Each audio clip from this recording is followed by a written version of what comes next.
नमस्कार। बहन मायावती जी को बीजेपी की बी टीम कहा जाता और कहा जाता कि वह कोट कटवा है। उनके पास आज एक अच्छा मौका था कि वह भारतीय जनता पार्टी के ऊपर सीधे अटैक बोलती और उनके नीतियों की आलोचना करती और एक मैसेज देती, लेकिन उन्होंने ऐसा कुछ कार्य नहीं किया। उल्टे वह जो विपक्षी पार्टियों को घेरने का काम कर रही है।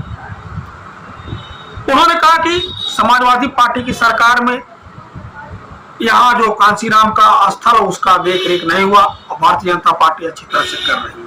पार्टी कि जब यूपी में सरकार थी और ये स्थल बन चुके थे तो उन्होंने इनके रख रखाव पर कोई पैसा खर्च नहीं किया, टिकटों का पैसा दबा कर रख लिया। लेकिन जब अब वो सत्ता से बाहर है समाजवादी पार्टी, तो अभी 2-3 दिन पहले वो मीडिया में खबर छपवा रहे थे कि हम मान्यवर श्री कांशीराम जी के सम्मान में संगोष्ठी करेंगे। वहीं दूसरी तरफ उन्होंने समाजवादी पार्टी के ऊपर तमाम तरह के हमले और किए कि जिलों के नाम बदले, तमाम तरह के उन्होंने आरोप प्रत्यारोप लगाए। लेकिन उन्होंने यह नहीं कहा, सुप्रीम कोर्ट में जो चीफ जस्टिस उनके ऊपर जूता हमला हुआ, उन्होंने रायबरेली की घटना पर नहीं कुछ कहा जो दलित की हत्या हुई। उत्तर प्रदेश में जो दलित अत्याचार होता उस पर एक शब्द नहीं बोला बहन जी ने। जैसा हम कह रहे हैं कि आज बहन मायावती जी के पास अवसर था कि वह सारे सवालों का जवाब सारे लोगों को दे सकती थी, चाहे पक्ष हो, चाहे विपक्ष हो, चाहे सत्ता पक्ष है। लेकिन बहन जी ने एक अच्छा अवसर खोया।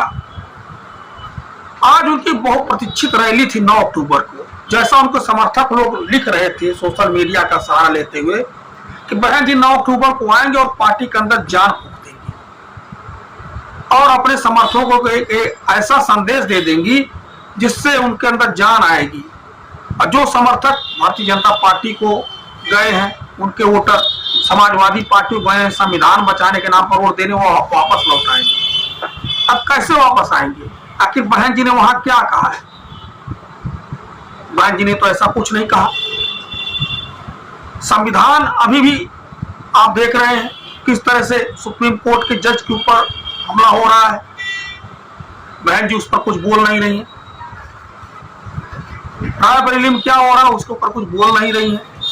नौकरियों में आरक्षण का मुद्दा उस पर बहन जी कुछ बोल नहीं रही है। बहन जी विपक्ष को ही घेरने का काम कर रही है। इसीलिए मैं कह रहा हूं बहन जी के पास आज एक अच्छा मौका था। वह अपने ऊपर तमाम जो आरोप लगते थे उसको ऊपर जवाब दे सकती थी, लेकिन उन्होंने किसी का जवाब नहीं दिया।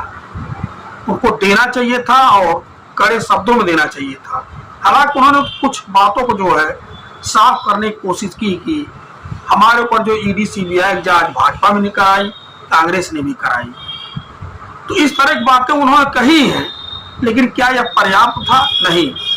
उनको दलित अत्याचार पर, पिछड़ों पर हो रहे अत्याचार पर बोलना चाहिए था, क्योंकि बहन जी काफी दिनों बाद बाहर निकल करके आई थी। उनको देश प्रदेश के जो लोग हैं वो काफी नजर लगा रखे थे कि आज बहन जी बाहर निकल रही हैं तो काफी कुछ बोलेंगी। लेकिन बहन जी ने आज काफी निराश करने का कार्य किया है, क्योंकि उनको आयरन लेडी कहा जाता है।